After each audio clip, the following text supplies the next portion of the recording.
You're listening to Sweep the League.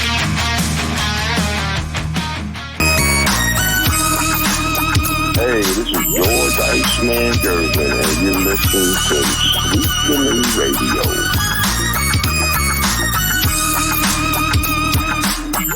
All right, everybody, what is up? It is the Tuesday night delight edition of Sweep the League. Very, very good weekend. Just came and gone. It was Hall of Fame weekend for Derek Irvin, the UTSA Hall of Famer, inducted this past weekend. Derek Irvin is in UTSA history, Hall of Fame. Now you go to the training center. You can go see his plaque that's there. He was honored at the UTSA game this past weekend against Florida Atlantic. So I mean, it was a great weekend for Derek. He said he kept his speech pretty short. He's going to be joining us here at the 9 o'clock hour in about 10 minutes. He said he's going to jump on, so we'll be talking to Derek about his Hall of Fame weekend this past weekend for UTSA. A lot of college football, a lot of NFL football, obviously. Tons of injuries. We're going to go over a lot of that stuff as well as some trade ideas that you are seeing kind of bounced around in the NFL. You see Myles Garrett from Cleveland potentially being on the block. Cooper Kupp is a name. Deebo Samuel's another name to watch out for. I don't really think so on the Deebo part because of Brandon Ayuk's injury. So you may see Deebo just basically stay in San Francisco because with Ayuk out now, they're going to need some weapons. But right now, Myles Garrett, Cooper Kupp, two of the guys that you're probably going to see on the move here. NCAA, Texas loses to Georgia. I said Texas would win. Gio's a very happy man because his Georgia Bulldogs went into Austin and crushed the Longhorns. From the very beginning, it seemed like Georgia disguised a lot of their defenses very well against Texas, made it very difficult for Quinn Ewers. And the little time we saw with Arch Manning, Sark had a tough time against Georgia. But again, it's the SEC. We're not expecting anybody to go undefeated in the SEC. Bama did lose to Tennessee, so that's a 2-loss team. That puts Bama way down in the rankings. So we're going to kind of go over that if Gio joins us here. He's supposed to be joining us here in just a little bit as well. Kind of went a little early tonight, so definitely wanted to talk a little bit about NBA as well. The NBA season is kicking off. We're going to try to do an NBA preview, a full NBA preview show tomorrow. Probably going to do it in the morning, I believe. If not, we'll do it sometime during the day tomorrow. And then the replay will be tomorrow evening at 9 o'clock. Tim's in here. Yep, we always know that. Detroit and UTSA legend Derek Irvin. Congrats, my friend. Yes, congrats to Derek Irvin. It's going down on a Tuesday. What's good, fellas? What's cracking? Stay blessed, stay real. And most probably remember, no feelings, only chaos. Definitely. Shout out to Chris Leha, MCS, General Contracting. Anything you need, General Contracting. I mean, you need to pour this slab. You got to get the swimming pool done, driveway done, redone because it was messed up the first time by whoever did it. You call the best. It's MCS General Contracting. It has the Sweep the League of approval, stamp of approval. They guarantee it just like Sweep the League guarantees it. They are the best in the business for a reason as MCS General Contracting. Kamara signed a 2-year extension. Wondering if it's part of him possibly leaving, but he did say he didn't ask for a trade. I don't think they're going to ever trade Alvin Kamara. I think he's going to stay there for a while now. So definitely don't see him leaving New Orleans anytime soon. Now, I do see New Orleans making some moves. I don't know if they're going to make them this season, but I do see New Orleans making some moves. As you can tell, Rattler, if he was to have, his offensive line is there, they've got injuries, obviously injuries to the receiving core. Just a lot of injuries for New Orleans, but you are watching Spencer Rattler. I mean, the kid can play. You just got to give him, weapons and a line in front of him. So I think Rattler's going to be good there. But, yeah, they're going to probably do a lot in the offseason. Tim Gonzalez, we are bowling, waiting for Gio. I want to thank him for predicting for my Blue Devils winning 4 games. Yeah, hopefully Coach Gio will be joining us here in just a little bit. Again, we went on a little bit early tonight.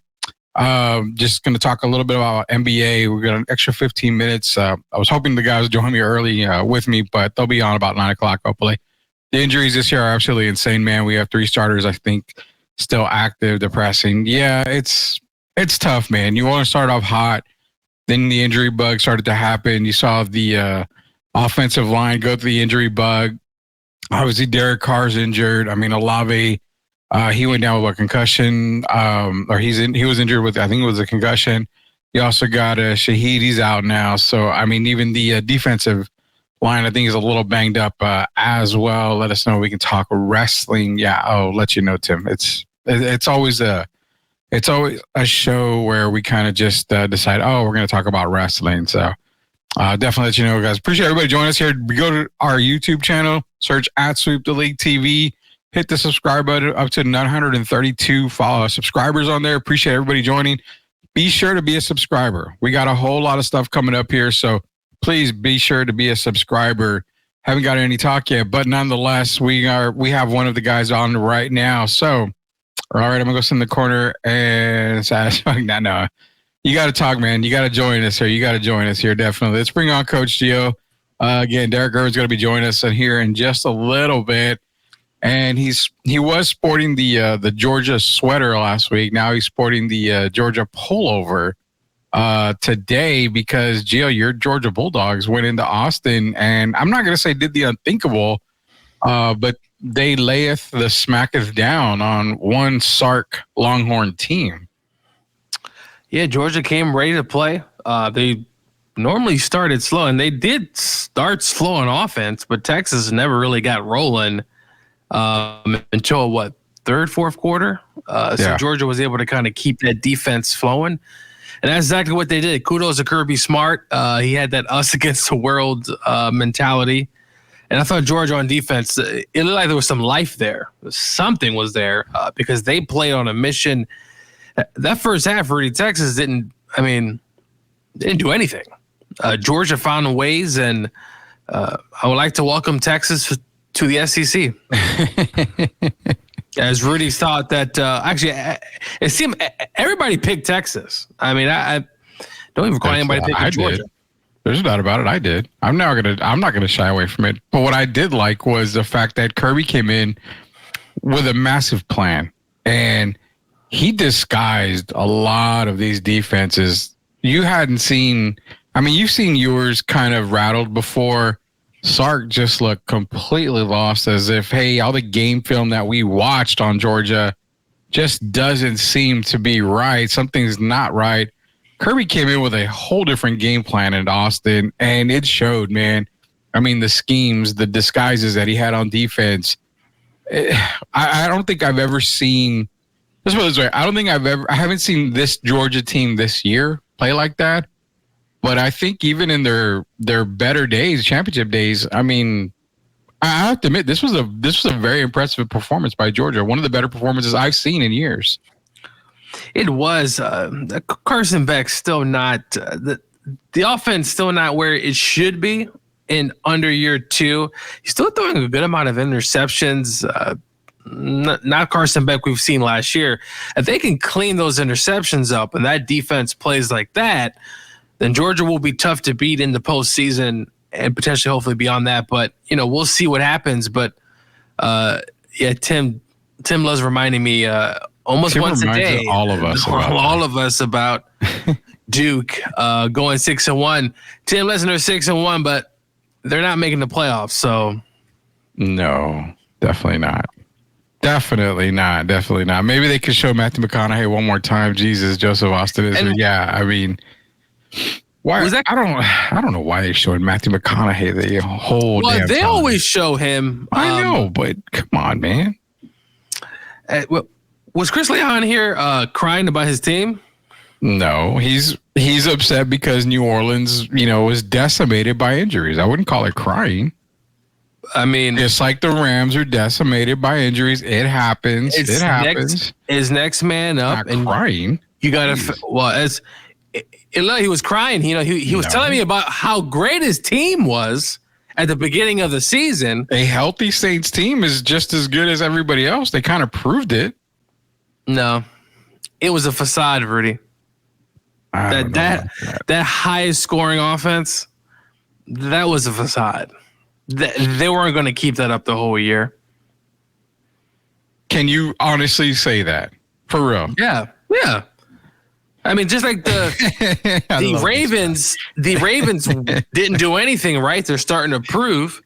The Ravens. Okay, so the Ravens are proving us wrong because we didn't have the Ravens being this good this year. We figured with the losses on the defensive side of the ball that they weren't going to be great. They didn't have a receiving core. Mark Andrews was just terrible to start the year. But it just seems like MVP King Henry is the reason why the Ravens are who they are. People are saying, oh, it's Lamar Jackson for MVP.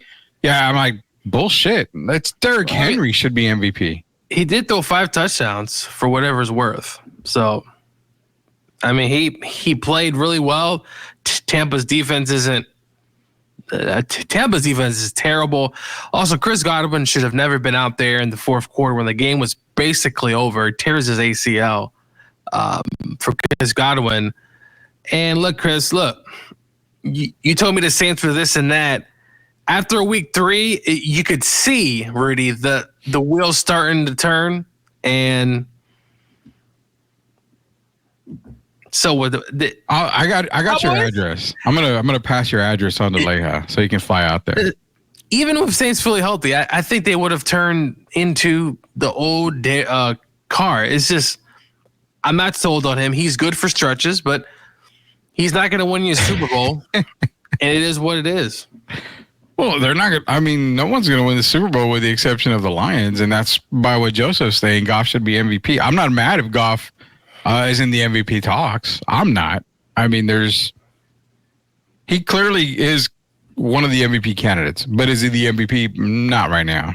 I think I've got Derrick Henry just far beyond everybody else right now as MVP. Lamar, you can put a case in there for him, but I mean, I would put Derrick over, Henry over Lamar and Goff right now. I think it's Henry. Then you can flip flop Goff, Jackson, whatever you want to do, but it's those 3 guys right now. That's just my opinion right now on that. Leha says the Rams just been asked, hey, you're trading your star wide receiver. They are trading Cooper Kupp. He's gone. It's real possible. It's going to happen. He's going to go somewhere. I mean, the Rams right now, they're selling not a very good or not consistent offense. Their defense has been all right, but the Rams are ass. I mean, hello, Captain Obvious. I mean, just look at their record. Wow, they are ass, man. They are pretty bad. We're going to get into some NCAA football talk, but before we do, Gio, I got something I want to bring up here because this is kind of crazy. I don't know why I got all bent out of shape here, but I did, and I mean, it's whatever.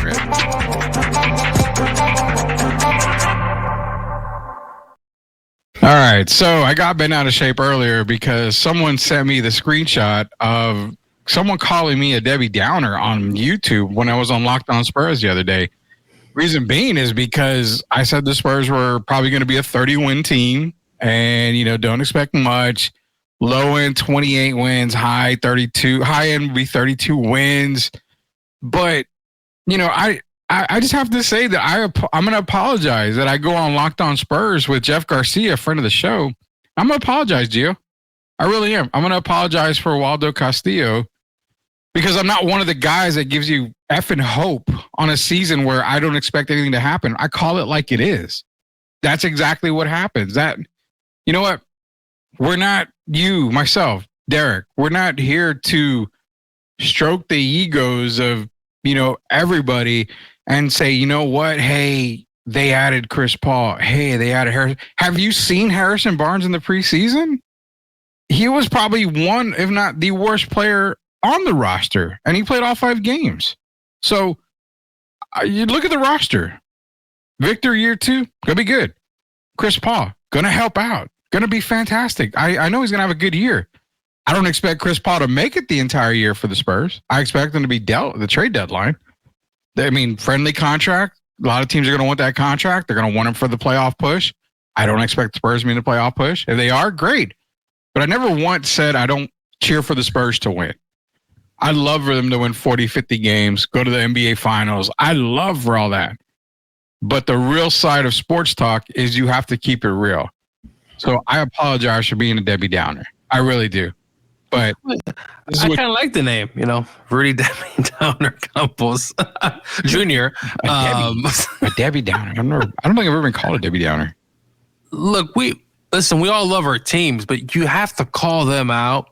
You have to, at times, speak negative, and you're just giving your opinion. Hey, it doesn't mean Rudy's right. The Spurs might win 45 games, and people are going to come after Rudy and say, well, Rudy's wrong. Well, look, Rudy's wrong about a lot of things. I'm also wrong about some things, right? So it just comes down to we're giving our opinion. If you don't like it, hey, but, I mean, 30 wins is still decent. I mean, what? I think DraftKings has it 35, right, Rudy? 35 and a half, I believe.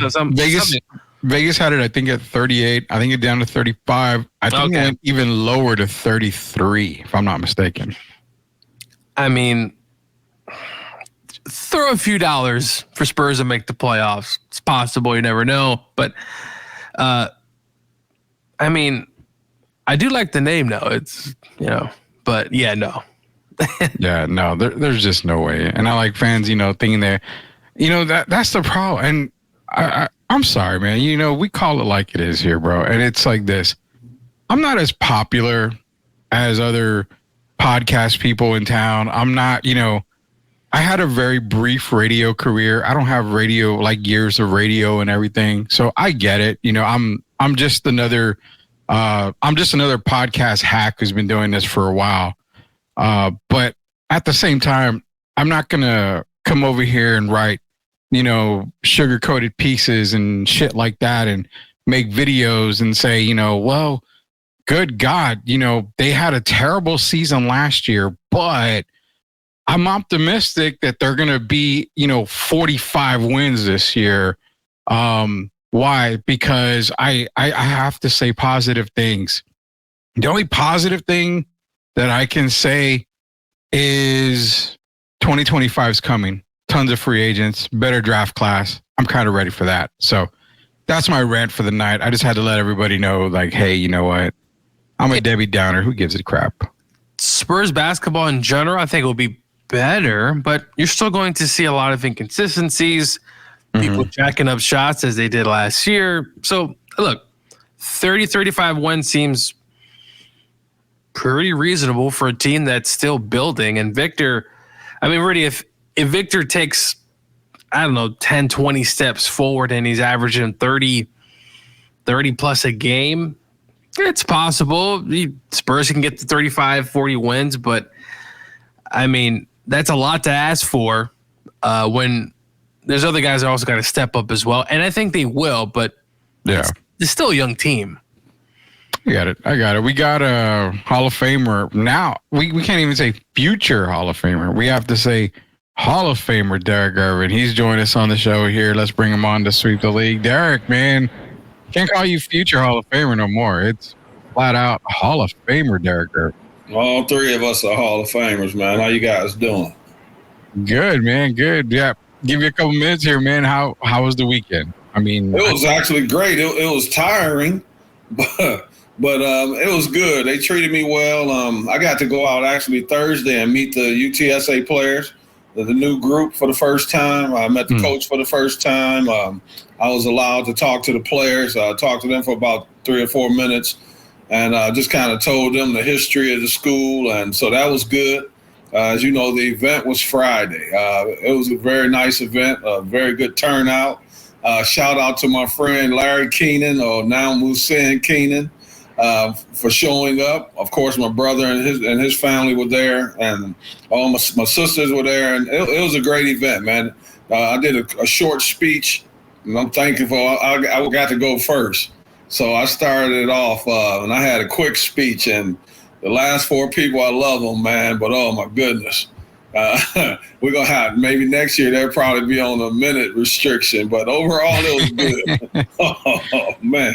So did anybody time your speech? Because I think we put it at 7 minutes on Friday. Like 6 minutes or something. Yeah. Oh, see, I took the over. I took it like around 7 minutes 30 seconds. So not even that. Yeah, almost 6 minutes and 52 seconds or something like that. Oh, I just missed it by like 9 seconds right there. Oh, the other ones really were like. Oh yeah, you told me that. 20 minutes. We had a guy, Teddy Williams, who's played in the NFL. He was a track runner at UTSA, but he was so fast that he ended up playing for the Panthers. He played for like 17 or 8 teams or whatever, maybe 9 teams in the NFL. He was the last speech. And I love Teddy, man. Whoo, boy, Teddy can talk. Well, it was a great weekend. You got honored at the UTSA football game as well. They honored you as well as the other UTSA Hall of Famers that went into UTSA's Hall of Fame this weekend. Great weekend. Now, it's over, but you're going to be immortalized in UTSA history, and that's the most important thing right there. When they talk about UTSA basketball and they talk to you, it's always referred to as Hall of Famer Derek Irvin. So, again, congrats from all of us here, man. Thank you very much. Yeah, I went on my rant, so I'm not going to go back on the rant here that I made a little while ago about being called a Debbie Downer because we call, basketball games and all that the way we do. But NFL-wise, guys, the weekend it showed a lot. It showed how much I shouldn't believe in the Falcons getting blown out by Seattle by 20. And it also shows that the Lions are probably the best team in the NFL right now. And there's really no looking back. And I figured the Aiden Hutchinson injury would hurt. Doesn't really seem like it hurt him too much, only because now there's talk of Myles Garrett on the trading block. So Detroit's going to have to make some kind of move. What were y'all's takeaways from the NFL on week 7? I mean, you had so many games going on. The Cowboys, they got lucky. They can't lose to a bye, even though probably they lost somehow during the bye week. They can't lose in the bye. But to me, it's the Lions are probably the best team in the NFL. And the other part that I take away from the weekend is the fact that the Jets made a splash with Devontae Adams, but it wasn't as type of splash you get in the pool. It was kind of like a raindrop hitting the forehead, and that's the splash they made. I remember saying that it didn't really do anything for me when they traded for Devontae. So I would say my AFC Super Bowl representatives are probably going to have to change it after this weekend. So what did you guys think? What were your takeaways from NFL Week 7? I can go Gio first on that one. Well, look at Kansas City. I actually watched that game from start to finish. Their defense is legit. This defense has been really good, specifically the last few years. Patrick's first Super Bowl run and even the second one, they weren't there yet, but they have been very impressive. Patrick Mahomes, he's still doing it. He had some guys out. The Chiefs, I know people are saying it's going to be hard to 3-peat, but they're going to be right there potentially towards the end of the year. But I felt, looking at the Chiefs defense, and they look really good. But the Lions, I mean, right now, especially on the NFC side, they just proved they're still the best team right now, at least. I mean, they still got to play the Packers, but the Lions have been the most consistent. And if they get Myles Garrett, I mean, it's kind of been like a cheat code. You know what I'm saying? So the Lions look really good as usual. The Jets, Rudy, what was that? I mean, kudos to Russell Wilson. Russell Wilson played very, very well composed, and Pittsburgh's throwing their hat in the ring too. If Russell keeps playing like this, they have that running game, and the defense will play well. Only time will tell to see what happens, but the Lions and Chiefs, to me, kind of stood out. I thought they had some really good performances. Do you think, more on the Chiefs and 49ers game, are the Chiefs really that good, or are the Niners just that bad? I think the Chiefs are just that much better right now, at least. The 49ers, of course, injuries do matter. I know that's, every team's dealing with injuries. And the 49ers lost Brandon Ayuk. I believe he's out for the year, Rudy. He's out for the year. Debo Samuels had a weird illness. I don't know what that was about. And Christian McCaffrey, I don't think guys we're going to see him for the rest of the year. And they lost Hargrove too, the defensive lineman. He's out for the year. He was out, I think, starting last week. So this is a 49ers team. But guys, we talk about it. To make a Super Bowl run, you got to have some luck, right? You got to have things go your way. And right now, the 49ers, it could be a sinking ship by the end of the year. Well, we said that the window was closed, or the door closed after last season. That it's hard. There wouldn't be another run for the 49ers. And we couldn't predict injuries, so we didn't know that. But you could tell even a healthy Niner squad last year just didn't have the same giddy up. And that's why I think we felt like the opportunity was closing. The door was closing for the Niners on a Super Bowl, another Super Bowl run. Derek, takeaways from NFL for week 7 for you. Well, as you know, I've been saying the Lions all year, but I got it right now. I ranked them. You saw my ranking from a few days ago, Rudy. I had the Lions number 1, the Ravens number 2, Chiefs 3, and Bills 4. As of today, I would change that because, first of all, we are going to have to, at some point, it's going to bother us not having Aiden Hutchinson. Yeah. The guy is the best player on the team. And so you might get away with it for a few weeks, but at some point it's going to come back to hurt us. And then we're losing our second best receiver for 2 games for performance enhancing drugs or something. So he's going to miss 2 games. So when you have stuff like that, it upsets the rhythm, the chemistry. And so that's what scares me. But I think at some point, if we were getting Myles Garrett, I think we would be really tough. And I don't know right now. I just saw that about the Lions being the best defense in the league. I don't know about that because right now the Chiefs are looking. The only thing that's kept the Chiefs undefeated is their defense. This is probably the worst we've seen Patrick Mahomes over this course of time, over a 6-game span. I don't think he's played great.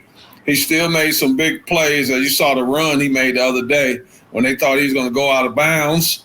And, of course, he did a Patrick Mahomes move. So that still makes them dangerous. Yeah. But right now, I would have the Ravens as the best team because Lamar is throwing the ball a lot. I have to give him respect. He's been working. I can tell he's been working over the offseason. And his throwing is looking good. But I have to say one down thing. We've seen him do it before during the regular season. Doesn't work in the playoffs. But they didn't have Derrick Henry, who I've been calling lately. He's been looking like Eric Dickerson / Earl Campbell. Okay. And so that makes them scary. I mean, who can stop that? And right now, to me, I would have them over the Lions. I would have them over the Chiefs, and I would have them over the Bills right now. I just think the Ravens are looking, 5 wins in a row?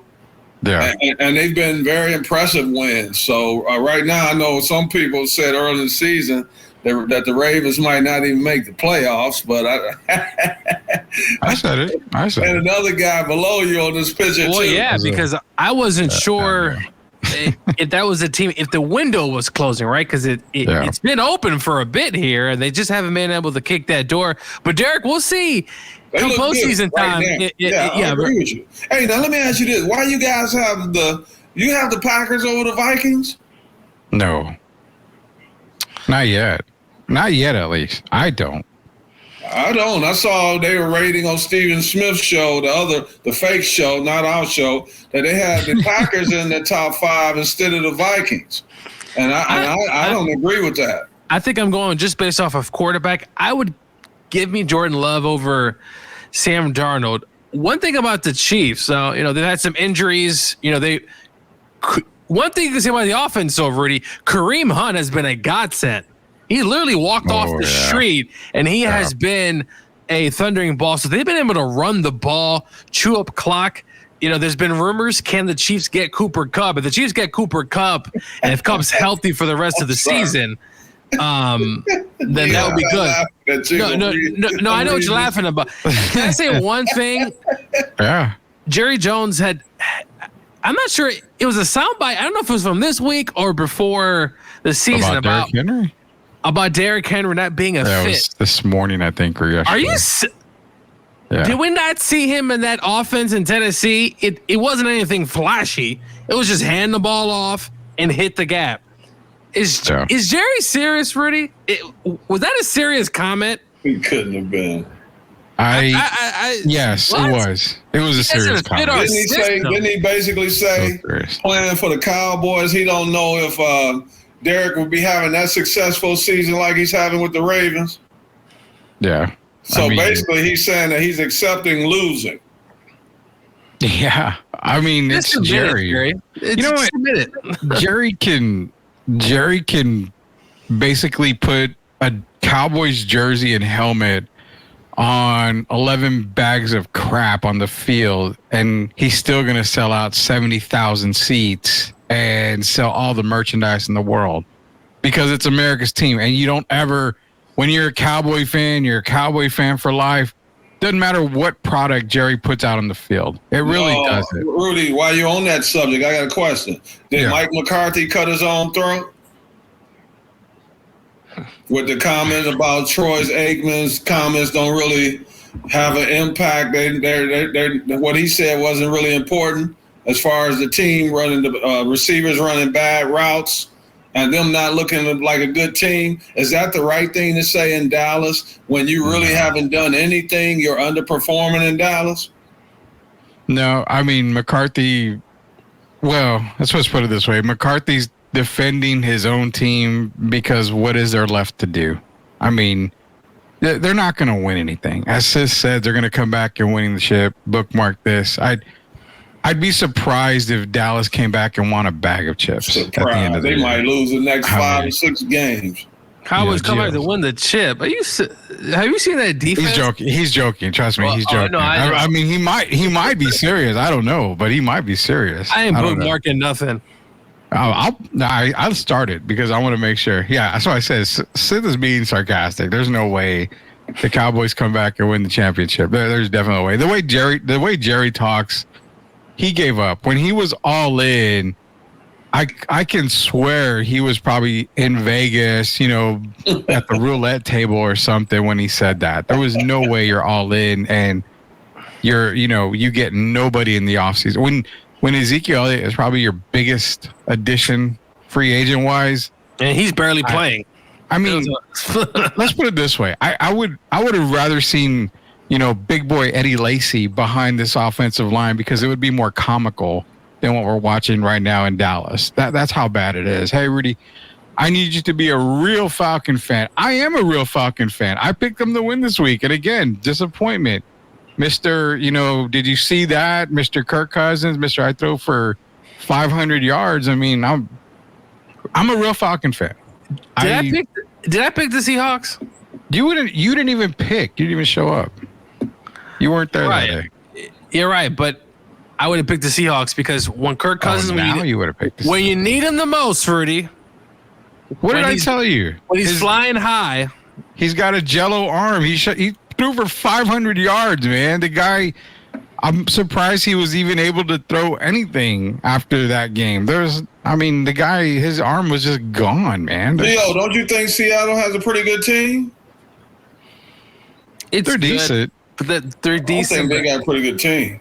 I don't think they're that. I think their defense is now the Falcons just. I don't know what that was on Sunday, but the Seahawks are susceptible to the pass big time, and I just don't think Atlanta just didn't do enough. Clearly, you guys talking about Seattle. What about the Falcons? What about the team who's falling off the ladder the most? Would it be what happened to the New Orleans Saints? Well, Gio just pissed off half of the chat a little while before you got on here talking about the New Orleans Saints. The Saints and the Rams, who I had the Rams winning, like going super far in the NFC. I really did at the beginning of the year, but we can't blame the Saints. We can't blame the Rams for being decimated by injuries. I mean, both teams they're just decimated. So if I'm looking at a team that's fallen off the most outside of the injury bug, I mean, the New York Jets is one of them. The Cleveland Browns were a big team last year. They've only won one game this year. They're probably going to win a couple more now that Jameis Winston is starting. Jacksonville is probably another team that is falling off from grace. I mean, who else? I mean, the best team in the conference is the NFC North, and I can't believe I'm saying that. Even the Bears are 2 games over 500. But what about the Niners, Derek? I mean, the Niners, yeah, you can say decimated by injury, but it's really just Christian McCaffrey and now just Brandon Ayuk. I mean, that's a team that is another one that a lot of these teams. Remember, Kittle had got banged up. At one point, they were without everybody except for Ayuk. Yeah, McCaffrey was out. They had most of their Debo's. But Debo's always out though, Derek. Debo's been having issues. Yeah, so I look at it more. They're just sometimes that year just happens. where you get a lot of guys banged up and you never are able to gain your chemistry. You can't regain your chemistry. And then you got Rex Ryan talking about, I already told you that nonsense about Purdy being Drew Brees. Maybe Purdy started believing that.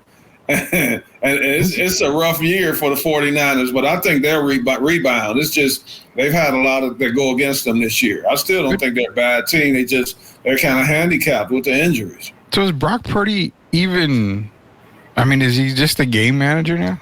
I've been said, yeah. I'll take Geno Smith over Brock Purdy. No, I would take Brock over Geno. I think it's just situations, and right now their offensive line is not great either.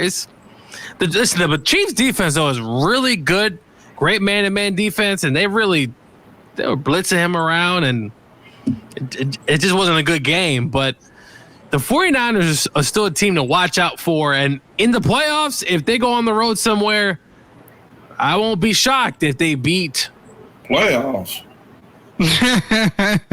Someone's got to win that division, and I don't 100% trust the Seahawks. Playoffs? Don't talk about playoffs. You kidding? They already beat the playoffs. Might be 6-11 or 7-10. Beat the Seahawks already. So look, I'm saying is the 49ers could be the team that gets in by hook. They're not going forward though, Gio.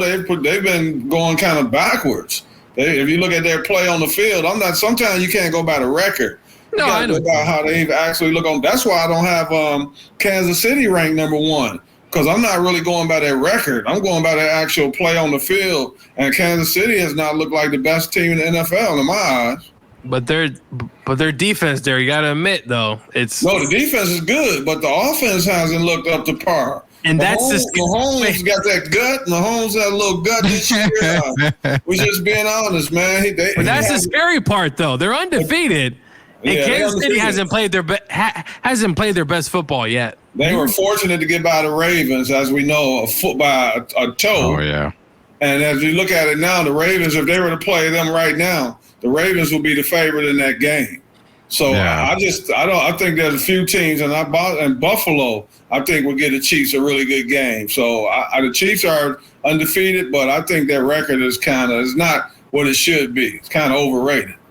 I agree. I mean, I've been saying that too. The Chiefs, I don't buy the fact that, I mean, they're 6-0, but I think it's a very questionable 6-0. And I mean, you've got Patrick Mahomes who hasn't looked good, and Gio. I see where Gio's coming from. I really do, because they're 6-0, and you haven't gotten the best out of Patrick Swift Mahomes. Hasn't looked great, right? Swift hasn't looked great. Travis Swift hasn't even looked good either. So I mean, it's like this whole team plus the injuries. Rashee Rice is done. And really, don't forget that part. Guys get paid, man. You know what tears the team apart first? Money. Guys start getting that money, man, and then start doing things like making commercials with their brother. And every time you look around, they're on a different commercial, the Kelsey brothers, and you can lose focus. And it doesn't take but one guy on that offense to lose focus to hurt a team. And that could be part of what's wrong with their offense this year. They haven't looked in sync to me. Now, we know it could change, but we have to go by right now. And the Chiefs wouldn't even be in my top 3 to come out of their conference right now. Gazzado's in here saying that he would take Colin Kaepernick over Brock Purdy any day. What is this guy talking about, man? It's an opinion, man. Colin hasn't even played football in how many years? 5 now, isn't it 5? 6 years, maybe. Yeah, I mean, who cares? It's an opinion. I mean, I don't know. Maybe he'll take Jamarcus Russell over Brock Purdy right now. I don't know. Yeah, that sounds like what he would do. Yeah. No, I'm not going to downgrade. I'm not going to disrespect Purdy like that. That's what I'm saying. Geno Smith. Now that's. Colin was good. Would you take Doug Flutie over Brock Purdy? No, Purdy's a good quarterback, man. He's been kind of handicapped with the injuries as well, but I mean, he's proven that he's definitely he's on. He's in the top 15 quarterbacks out of 32 teams. I would have him in the top 15. That's not saying much, though. I would have him over the guy who finished second in MVP voting last year, Dak Prescott. I would have Purdy over him. You said you got him top 15, so obviously he's better than Andy Dalton, Bryce Young. He's better than Drake May because he just started. Obviously, he's better than Deshaun Watson. Better I mean, than I'm Russell better than Wilson. Deshaun Watson right now. I have a better QBR rating than Deshaun Watson does. He's better than Trevor Lawrence. He's better than Russell Wilson. He's better than Kirk Cousins. Yeah. He's better than Joe Flacco, Anthony Richardson. I mean, you want me to keep going? He's better than Kyler Murray. Ooh. What? Good one. Is Brock Purdy better than Kyler Murray? Man, please. Kyler's just a little bitty guy that every now and then could get out and run. He can run the field, but I mean, come on. Kyler's okay, but Kyler's better than Kirk Cousins?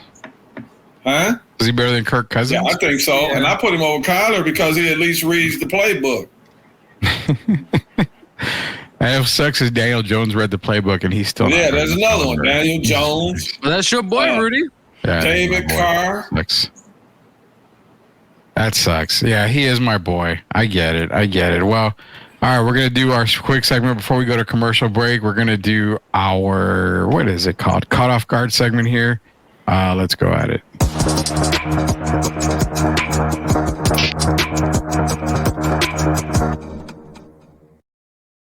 All right, guys, our friends over at Pro Football Talk have released their power rankings after week. We're going into week 8. Here's the power rankings. Do we agree with it? Lions 1, Chiefs 2, Ravens 3, Vikings 4, Packers 5, Texans 6, Commanders 7, Bills 8, 9 are the Steelers, and rounding up the top 10 are the Eagles. These are our friends over at Power Football Talk power rankings. Guys, are you agreeing with these power rankings? Because I don't know. I personally, I've got Buffalo way higher than that. Okay, well, there's your answer. I'm offended that they even have Buffalo at number 8. Are you kidding me? Behind, you got Josh Allen behind a rookie. I mean, come on. Yeah, I mean, that's one thing I look at. I see the Cowboys are barely scratching the top 20 according to Power Football rankings. So that's over there. The other thing I can think of is, and I can't believe I'm saying this, but I would probably put the Bears higher than 14 right now. Just going into week 8, I would probably put them higher than 14. But nonetheless, I mean, these are the power rankings. Gio, you got anything on our friends over at Pro Football Talk and their power rankings? Pretty good. I mean, the Chiefs haven't lost. The Lions have lost, but I guess obviously it's week to week. But no, it's a pretty good list. I mean, the Bears have been playing well. Let's see what it's like this week. But pretty good. Tampa to me is, I think Tampa's fraudulent. Very. That defense, that defense has been terrible. Yeah. And now with Godwin out, Evans might be out for a few weeks with that hamstring.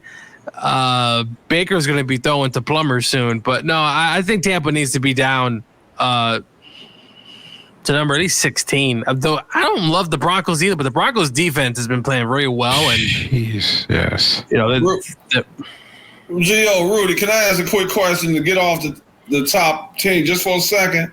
Yeah. When you brought up the Buccaneers, what did you guys think about when Chris Godwin got hurt? Did you see Todd Bowles over there?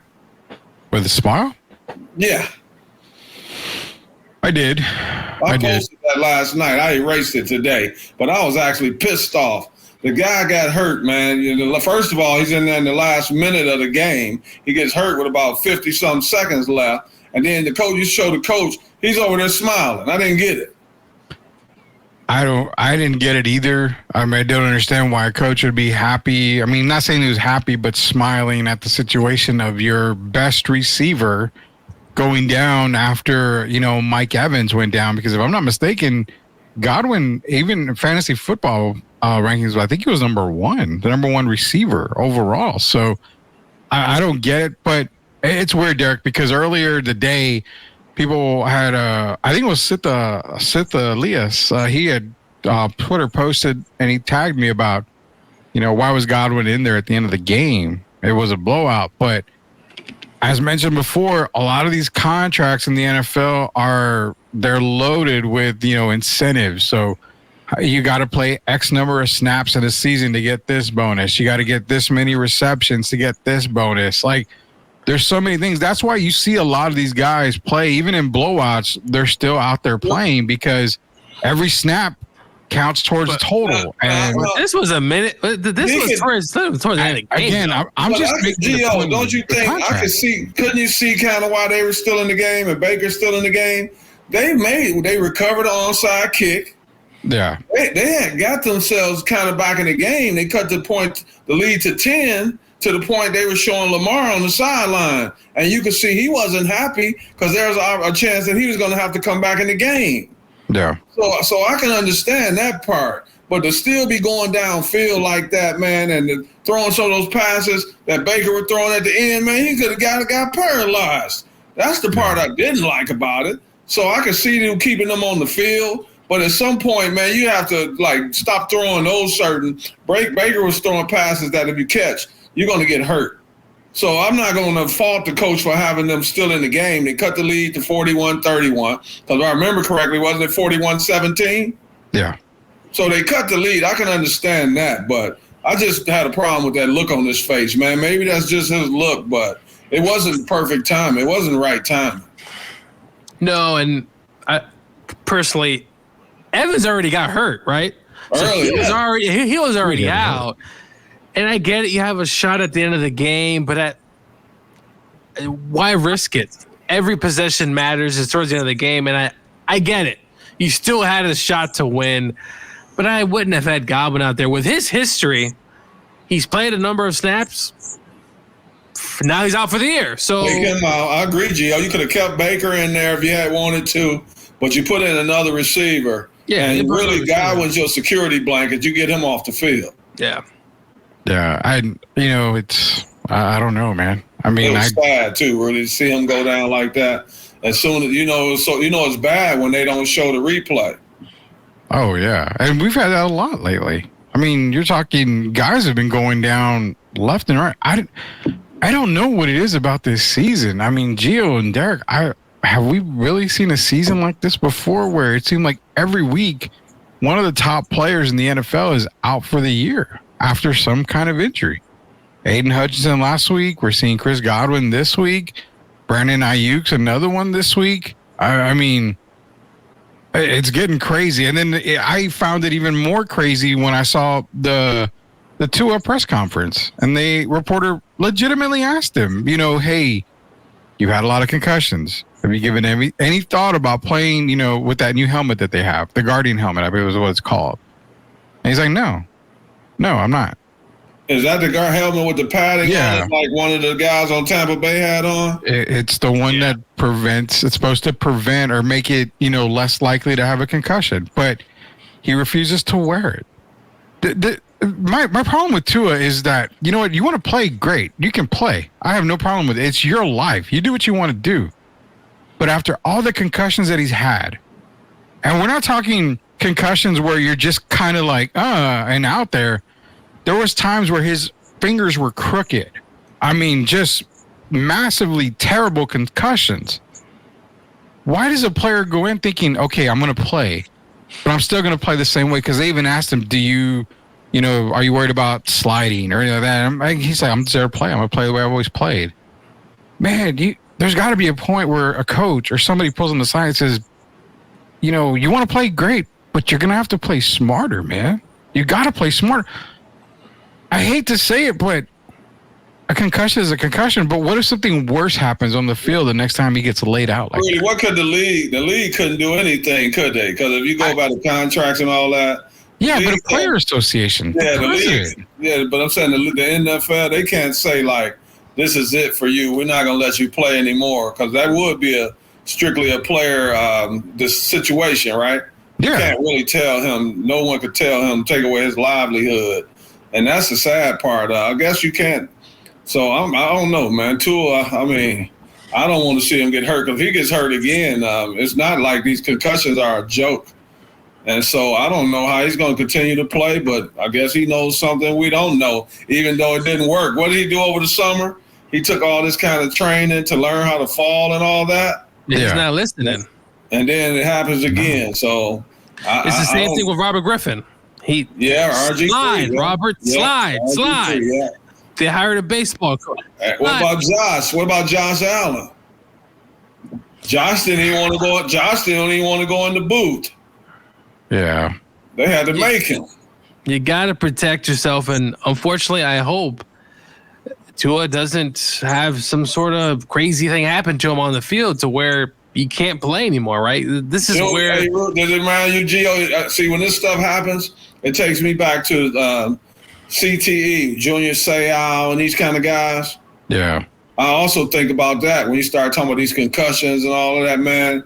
That's where I worry about it. And I hope Tua has the right people in his corner to remind him of situations like that. I'll never forget the great Junior Seau. And to see him go out like that, man, it was sad. It sticks in my head. And I don't want to see that happen to another player. And we've seen a lot of guys. I mean, even Antonio Dwayne Brown might have, Dwayne Haskins, that was a weird situation. He was crossing a highway. It was just got hit. Yeah, Ohio State. You see things. There's also Rudy Demaryius Thomas, right? It's so many guys that have had some things happen, and you pray that they don't. But Tua's got to take care of himself, learn how to slide. Dude, throw the ball away. I mean, just become like Aaron Rodgers, who for the last decade has led the league in just throwaways. Just throw it away. Throw it away. Throw it away. Just throw it away. Live to see another day. The nose picker. Yeah. Just throw it away, man. Oh, my God. Aaron Rodgers. You heard that, huh? Yeah, I saw that. Well, apparently someone made a comment saying that wasn't nose-picking boogers, Derek. That was sugar boogers. You know who was the first guy? Did you see Minshew? Yeah. Yeah, so maybe that's becoming a fad now, but I hope it goes away quickly. It should, man. We're going to go away real quick here for our first commercial break. When we get back, we're going to preview the NBA for the last couple of last minutes of the show here. We're going to try to talk to these guys a little bit too. Maybe tomorrow we can go on during the day, do a bigger NBA preview real quick halfway through the day tomorrow. We'll figure it out here. But nonetheless, we're going to go over the NBA just a little bit, maybe talk a little bit about your San Antonio Spurs just for a little bit. Not much to talk about there, apparently, because I'm a Debbie Downer. So we'll talk about that when we get back here. It's the Sweep the League. Hall of Famer Derek Irvin, Hall of Famer Coach Gio, Rudy Campos Jr. will be back. Are you looking for a contracting company that gets the job done right the first time? Look no further than MCS General Contracting. MCS specializes in top quality concrete work, including patios, driveways, foundations, and swimming pools. The team of experts are dedicated to delivering exceptional results and unparalleled customer satisfaction. At MCS General Contracting, they're not just hardworking, they're local. Based in San Antonio, they are committed to building relationships and trust within the community. That's why MCS guarantees your satisfaction. They pride themselves on getting the job done right the first time, every time. So why wait? Contract MCS General Contracting today to schedule your project and experience the difference for yourself. MCS General Contracting. Building a better San Antonio, one project at a time. Proud sponsors of Sweep the League. For the ones who doubted, now we're showing the proof. Came from the struggle, we live in the truth.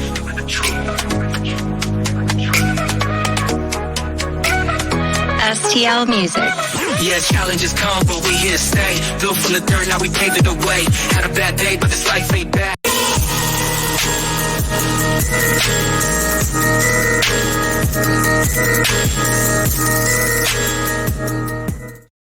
All right, welcome back to Sweep the League. Coach Gio, Hall of Famer Derek Irvin, Rudy Campos Jr. here on this terrific Tuesday, the Tuesday Night Delight edition of Sweep the League. This show is brought to you by MCS General Contracting, the absolute best in the business. MCS General Contracting, guaranteed to do the right the first time, guaranteed stamp of approval from Sweep the League. Contact them today. Tim wants to talk college football. We got that for maybe tomorrow or Thursday, Tim. I promise you. It's just too much to get into in the show here. Let's go Dogs and let's go Hoosiers. Oh, God, the Hoosiers, the best not kept secret anymore in college football. I told you, Gio, if they beat Nebraska, they would have to be in the top 15 so they go undefeated. They're 13 right now. Right? They didn't just beat Nebraska. They literally... I was watching the game. 56-7. Nebraska was the 7th ranked defense in the country. This was like a legit team. Now, Curtis Rorick did mess up his finger. He's going to be out against Washington next week, but Tavon Jackson stepped in that second half and was just throwing darts. So it's going to be interesting to see. And also, College Game Day for the first time will be in Indiana next week. So it's going to be, but man, 56-7. I'm sitting back and thinking, man, what? Yeah. They could win the Big Ten. Remember when they cracked the top 25? I told you I like them. Yeah. And I wasn't just saying that trying to be funny or because you like them. I really saw a good football team. And you see they continue to get better. They're becoming more impressive by the week. I mean, that game against Michigan now, it's like, I think they're going to be favored. You think? They should be, man. Man, they might blow my team. I love Amazing Blue. They might blow Michigan off the field the way they're playing right now. So say they go, okay, so I mean, let's hypothetically, they beat Washington. They go to East Lansing, they beat Michigan State. Then they play against Michigan in Indiana. So say they win the next 3. That'll put them at 10-0 on the year? Going into that Ohio State game. Ohio State's the third best team. Well, Oregon that's what I'm saying. Indiana. We'll look 3 weeks in ahead right now. Do the Hoosiers legitimately have a chance against Ohio State? Just being honest. If they go there undefeated, I don't see why not, Rudy. Now, obviously, it's going to be a tough place to play in Columbus. Shit, maybe I'll make the trip 2.5 hours, but it's going to be a raucous crowd there. It's a team that's never had the success, but I wouldn't shock me if Indiana goes into IU and win, and then obviously at the end of the year they got the game against Purdue, so yeah, they could end the year with 1 loss heading into the playoffs. But as to Gazzado's point, I said they're going to beat someone they have no, reason beating. I thought they would be a good team, but man, to do what they did against Nebraska, I know it's a freshman quarterback, Rudy, but man, that offense was humming. And Kurt Cignetti, Rudy, he talks a lot of trash, but he backs it up. They kept asking him in the offseason. He says, "I win. Just Google me." I mean, this is the type of stuff he's saying. And everywhere he's been, he's won. So, and Rudy, by the way, on Saturday, they had a ton of big-time recruits at Indiana. So the money's being put out there, and this is a program now that, I mean, hey. I'm just going to say that Kirk Cignetti is the official college football coach for Sweep the League. I'm going to say that right now. Now he's gonna get some people are gonna be flying to try to get him. I think he stays. He doesn't seem like a guy to me that jumps ship. I mean, his first head coaching job, Rudy, was at he goes to Alabama, right, with Nick Saban for 4 years. Yeah. Derek, he goes to a Division II school. Nick Saban says, "Hey, are you sure you want to do this? Because you're probably going to just he's going to disappear." He goes there to Indiana University in Pennsylvania, which is kind of funny how he's back in Indiana. And then he goes to Elon. He resurrects him. Then just James Madison. We saw what they did to your Tar Heels this year, Rudy. And then he goes to Indiana. He's turned around these programs. And he's also had coordinators for the last 10 years with him. It's a crazy story. Yeah, he's the official trash-talking college football coach for Sweep the League, man. So. The last point, he said, IU sucks, Michigan sucks, and Ohio State sucks. He said that at a basketball game. So this man just beats his own tune. It's going to be a wild rest of the year for Indiana. So we'll see what happens now, but we're going to get into our NBA talk, NBA preview here. So, just a quick preview right now. I want to do a bigger preview show. Hopefully tomorrow we'll do a bigger one. But looking at it, I know the first game of the year was Boston and New York. And New York looked terrible. I mean, they looked terrible. But when Boston made, 33 pointers tonight? I mean, it's hard to beat a team when they're that hot already. But again, I don't put a whole lot into the first game of the season. Cat's new. Mikal Bridges is getting still acclimated. It's the first game. I'm not worried about it. But as far as overall goes, I really do love the New York Knicks this year. It's a team that's going to really, really be a tough out in the Eastern Conference. I have them in Boston really as, kind of 1-2 right now. I'm not going to stray away from that. I don't know. I remember telling Derek, I don't believe in Milwaukee still. Giannis kind of came out and said that if they don't win the championship, he expects to be moved in the offseason. So look for Giannis to find a different zip code next year because they're not winning anything this season. Outside of that, Eastern Conference-wise, any other teams? Because Philadelphia is already struggling. Paul George ain't going to play. Joel Embiid is already hurt. He's not playing back-to-backs. He said, I'm not going to play back-to-backs. The rest of his career. Yeah, so forget about Philly. Indiana is a team to be reckoned with. I love Orlando. I'm high on the Orlando, Magic train right now, but it just seems like a 2-team race in the Eastern Conference, right? Oh boy, I don't know, Rudy, because I like Milwaukee better than you do. I think the additions of Taurean Prince and Gary Trent Jr. makes them a better team, and so they're definitely going to be better defensively. And I think they also can knock down open shots. Like Trent can shoot from anywhere on the floor. And then Taurean is a good shooter from the corner. And they're going to be better defensively. But they have to do well this year because if they don't, Giannis is going to be out there in San Francisco, I believe. So this is a do-or-die season. I believe Dame has a bounce-back year. He'll be more comfortable this year. The key is, once again, Chris Middleton. That seems to be what stops them. Chris kind of reminds me of Paul George and Kawhi. We don't know every year going in now, is Chris Middleton going to be healthy? Brook Lopez is a year older. So we just got to see. I don't know if their roster is as deep as I would like for it to be, but I think Giannis is going to play this year like a man possessed. I believe he'll be in the MVP voting. And I think Milwaukee right now, I will put them ahead of Indiana. I will put them ahead of Orlando just because they have Giannis. I will put them ahead of Philly, of course, with Embiid talking that not playing back-to-back nonsense. Like he's 40 years old already.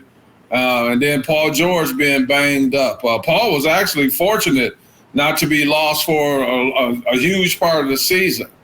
So I don't like, they have Andre Drummond, Eric Gordon, but I still had questions about Philly. So right now I would say it'd be Boston, the Knicks, and I would have to put Milwaukee in there. I still don't believe in Cleveland either with Donovan Mitchell and those guys. Hey, Rudy, before you go on, have you guys heard have you heard the rumor at all about, things not going well in Phoenix?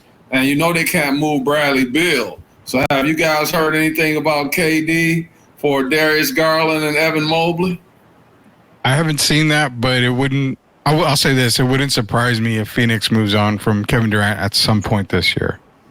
I really think you're probably going to see Kevin. I mean, what was the latest rumor before that? It was Houston, wasn't it? Houston Rockets earlier, yeah. Yeah. And now I'm hearing a little bit about the Mobley and Garland situation. So if things don't pan out, don't be surprised if they don't get off to a good start. Don't be surprised to see KD moved again way before the trade deadline. And if he were moved, I would say it would be Cleveland for Garland and Mobley.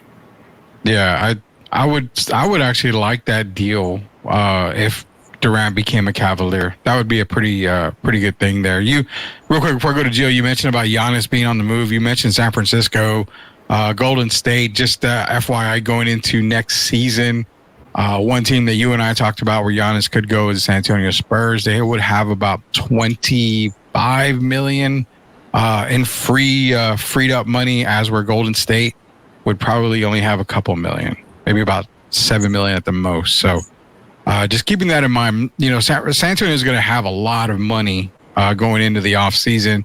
They've got a lot of trade pieces as well, because you would have Keldon coming off. He's got a couple years left. Harrison Barnes would be on last year of his contract. Zach Collins. So you got a lot of tradable pieces that teams would want, because a lot of those salaries would come off the books. So keep on with the Spurs. I mean, I'm just saying, you and I had a talk about. Too many What's that? question marks. Too many question marks, though, because Giannis wants to go to a team that's pretty much already situated and has a chance to win. We don't know the situation next year with the point guard for the Spurs. We don't know the situation with Devin Vassell. I think there's too many ifs for Giannis to step into that situation. It was like he'd be leaving a better situation in Milwaukee for an if situation with the Spurs, and I don't think at this point in his career he's willing to do that. What if De'Aaron Fox is a Spur? Yeah, if he's a Spur, but that means it would have to happen around the same time they acquire Giannis during the off season. So other than that, I can't see Giannis coming down here. I know Victor, it sounds intriguing, but he's not going to go. If you look at the rest of the roster, I mean, Harrison Barnes, Champagny, Sohan. I don't know if I'm trying to win a championship. That's not a roster I'm ready to go play with. Good point. Gio, Eastern Conference. What do you see for your Eastern Conference kind of too early predictions here? Well, last year, I know y'all were laughing at me that I picked the Bucks, and obviously they flamed out pretty early. Yeah, it was still laughing. I still like this team. You know, Giannis putting pressure on him. They got a good mix.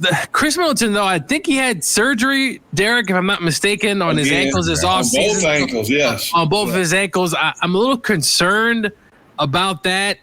You know, Brook Lopez is going to be 36, 30. I don't know if this is going to just run out of gas or just have enough players, but I like the additions, as you said earlier, Derek, to potentially be maybe that third or fourth seed. Boston, obviously, I don't have to say anything really. We saw what they did earlier, just dismantled the Knicks. The Knicks are still going to be there. They have to incorporate the Magic, Cavs, Pacers. They all kind of round up. I got a question for y'all. The team that didn't make the playoffs, though, last year, making the playoffs this year in the East, who's that team that may shock and somehow sneak in? For the Eastern Conference last year that did it. Now, are we talking play-in or playoffs? No, actual playoffs. So the actual playoffs. So that who didn't make it? It was Atlanta, Toronto, Chicago, Charlotte. Okay. So I think about the two play-in teams that didn't make it. So that was Atlanta. I mean, yeah, Atlanta and Chicago. It'd be Charlotte for me. Yeah, I almost would say Charlotte would probably be. Brandon Miller having another year under his belt. That's the key is will LaMelo be healthy? They retained Miles Bridges. Mm. Yeah. For me, it would be out of all those teams. I still don't believe in Trae Young and those guys. For me, it would be Charlotte. I would like to see finally Charlotte do something with that team. They got players. Can Ball stay healthy? That's the question, right, Derek? Can he actually? Well, that and Nick Richards, man. I mean. I'm still kind of Nick Richards plays hard, but I don't know if he's that guy to help take them to the next step. But out of those I give them a better chance than Toronto. I definitely give them a better chance than Atlanta. So I'm doing it by deduction. I would have to say Charlotte. And I do hope they can do something. I lived in Charlotte for a few years. And not Detroit, right, Gio? So, yeah. The Pistons got talent now. They have talent, but they can figure it out. They look like individuals to me, though. When I watch them play, they look like a team of individuals. And I know Ivy's going to be up and down during the season, and I still don't think Cade has taken that next step yet, where he's in the elite tier with these guys we talk about, the Anthony Edwards and all those guys. I don't see or the Devin Bookers. I don't see Cade at that level yet, so I still have a lot of question marks with the Pistons. And they're not a very big team. They still rely a lot on Isaiah Stewart, and we don't know if he's going to be mentally how he's going to be. Is he going to, all you do is give him a little shove or something. And then I love the young man, but he still hasn't proven that he can keep his composure. So and then they brought in Tobias Harris, of course. Oh my God! And I love Tobias, as you guys know. But I look at their team; they look small, man. They don't have any rim protectors, and then I don't know what happened to James Wiseman. I guess he's just falling off the earth basketball-wise. Well, so let me kind of throw this back on the Pistons here, because you're right. I mean, individual wise, the Pistons got a pretty nice squad if you look at it on paper. They do. I mean, I like Bickerstaff there as a coach as well. I mean, you got I'll be honest. The starting lineup isn't the worst starting lineup in basketball. I mean, we can already. Thank you all Washington Wizard fans for buying your season tickets, but that was just money down the drain. So you may as well just, let's consider them already, lottery bound Washington Wizards. There's no doubt about that. But for Detroit, if JB can get Cade and Jaden Ivey and those guys to play cohesive basketball, they're going to win some games. They are better than probably a lot of people are thinking. And I mean, you can't forget Malik Beasley's there. Tim Hardaway Jr.'s there. I like Fontecchio. Fontecchio's good. Yeah, Fontecchio. I love his game. Right. Ron Holland didn't have a terrible preseason. And shout out to Ron Holland because he was brought up at Big Texas Comic-Con. One of the fans there was talking to us, and she knew Ron Holland apparently. So yeah, that young lady sure did talk about it. Yeah. Talk about Ron Holland. So, I mean, you can't. Can we really say Detroit is that bad of a team? Hey, Rudy, my birthday's on the 28th. We can't factor out that they did lose 28 in a row though last year, didn't they? They did, and they weren't that bad on paper to me then either. So it's strange, and maybe it's the Monty, man. Maybe it's. Well, maybe Monty Williams had. We know Monty's, and shout out to Monty Williams. Yeah, down here now, Texas Military Institute. Bruce Bowens has been moved, and Monty's stepping in. And Monty gets to coach his son, and he gets to coach Bruce's son and Tim Duncan's son. So I know it didn't work in the NBA this time, Monty, so I'm wishing you well. But shout out to coming down to San Antonio and coaching Texas Military Institute. Well, he's still getting paid, so. Oh, he's really getting paid, yeah. Yeah, he's getting He got paid from Detroit. He's getting massively paid. Well, I'll say this. I agree with you guys. I think Charlotte's the one team in the East that could definitely move on up in the standings. Maybe at least minimum get in the play-in tournament. Is Michael Rudy? Huh? Is Michael still involved? I don't remember if he is or not. I can't. Didn't Michael sell his stake in the team? I was going to say, I think he sold his stake. That's why they're getting better. Poor Mike, I haven't been seeing him with those baggy jeans he always wears, so I wasn't sure. Hey, Gio, do you like Brandon Miller? I do. What do you think? Yeah. He has every time I watch him play, I'm like, man, this guy's a really good player. And not that he's just up and down, just not consistent. Kind of like college. Yeah. For Charlotte to take that next step, you need him and Ball to obviously, of course, stay healthy, but just be in sync. Just play ball. And like what I said about Colorado, hey, just play basketball. You did say shout out to Gio. Colorado looks like a football team this year. They should have beat Kansas State. If Hunter played, remember he got hurt. If Hunter's in the whole game, I believe Colorado State is 6-1. Look at Rudy. We always gotta be honest about it. If you look at it, they look like a football team. Their offensive line has gotten better. The defensive line has gotten better. They've got some other guys that have played well, receivers other than just Travis Hunter. They look like that's what made them so. Their running game is better. I mean, they're better as an overall team. We have to be honest about it. They don't look bad at all. And they beat UCF, who, by the way, UCF gave Iowa State on Saturday all it can handle. So all I'm saying is Colorado, could they? They look good. They could win the Big 12. It's possible. Now, they still got to play Kansas, and they got to play some other teams. But Kansas has just completely fallen off. Jalen Daniels really, I don't know what happened there. Went from Heisman. Hey, but Gio, I gotta give you credit when things go well. We take credit. So, I picked. Remember, I only picked Colorado. My partner right here, we picked Colorado to win about 5 games. Yeah, we did. So I have to give them credit. They already had 5, and one more win. They bowl eligible, and for sure they're going to win one more game, and more than one. So I have to say it's a successful season for Deion and his crew. Yeah. He's up for Coach of the Year. I'll say this though: Army and Navy, those teams have been playing very well. Interesting, Rudy. Yeah. I found out that the Army-Navy game is not a conference game. It's a special game that's obviously played, I think, week 15. I don't think anyone even plays. The playoffs thing will be out before, I believe, the Army-Navy game. It's going to be a weird time. And both teams are undefeated. So Army plays us this year? Yeah, UTSA Army last game. And I believe it's here, too. It's insane. We're going to be there for the thrashing. Listen. I've seen Army. I've bet on Army before. And even Navy too. Army runs the ball. It's like a poetry in motion, Derek. You watch the option and you watch how quick they do it. They also do it very differently from shotgun. They just do a lot of different things. It's not your old school kind of option. This is a very unique offense.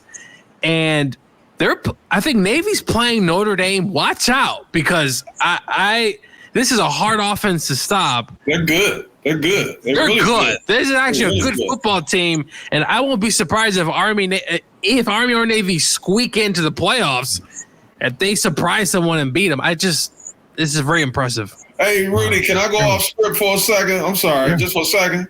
Yeah. You guys, now we looked at, last week, I believe Travis Hunter sat out, right? Yeah. So what do you guys think about the Heisman race now? A young man from Boise State. I'm just asking. To me, it's still Genty. I mean, I don't. As number one? Yeah. Yeah. Still Genty as number one. And a little bit more now after Travis Hunter said that if he had as many receptions as Genty had carries, he would be the number one Heisman candidate, period. But I don't think Travis understands that. Rudy, I'm sorry. I got one more thing.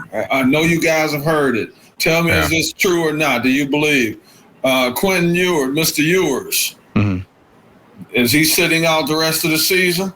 No. You don't believe that when you heard that, huh? No, they said that it was a false report, but I'm sure it is. He didn't show up for media day. Well, I'm just saying that's what they said. That 247 Sports put out that he said he would sit out the rest of the year. I can't see him sitting out the rest of the year just because they lost to Georgia, unless he's injured. If he's injured, totally different. He is injured, Rudy, but it's mentally. How do you think he felt? Well, okay. If he sits out the rest of the year to prepare for the NFL draft, then, and he's not injured, Derek. I mean, you say mentally, then you're basically screwing yourself out of draft position. Why are you going to give up the entire year just because? Exactly. We got to remember now, as an athlete, man, athletes are very sensitive people. You get benched during that game in the heat of battle. Oh, Stark said he just wanted his mind to be. He can say whatever he wants to say. Wait, you talking about a guy that was in the Heisman running last year? Yeah. You get benched, and you already know people are crying out for Arch to play, and you bench him, and then you go back to him in the second half. Man, you knew he wasn't going to be the same when he went back in that game. If Manning was balling out, you would have never seen him back in the game. But that's what I'm saying. Yeah. Only because Manning didn't ball out is why Sark went back to him. I told you guys from the beginning, I do not believe in Steve Sarkisian. What he did has caused friction in the locker room, because now you got Ewers guys and you got Manning's guys. And that's something that the coach created in the locker room. That friction is going to hurt them. You watch before the year is out. Hey, they got an interesting matchup. They're playing number 25 Vandy. And I know it's funny. Like we laughed about that game before the season, Rudy. We're not laughing right now because, and this is a snowball effect. If Vandy has the ball over 40 minutes against Alabama, things get interesting. They also play Florida, who, by the way, just blew out Kentucky. So it's going to be interesting. They got to go to Fayetteville and Arkansas is always going to play it tough. So, Rudy, do you think this is a snowball effect, or do you think they get right on track against Vandy? So I think to be honest, I think they get back on track. I think they do beat Vandy. I don't think it's going to be as convincing as a lot of their other victories are, but I think they do beat Vandy. Again, beginning of the year, I said, Texas, I have a national championship. I expect them to win.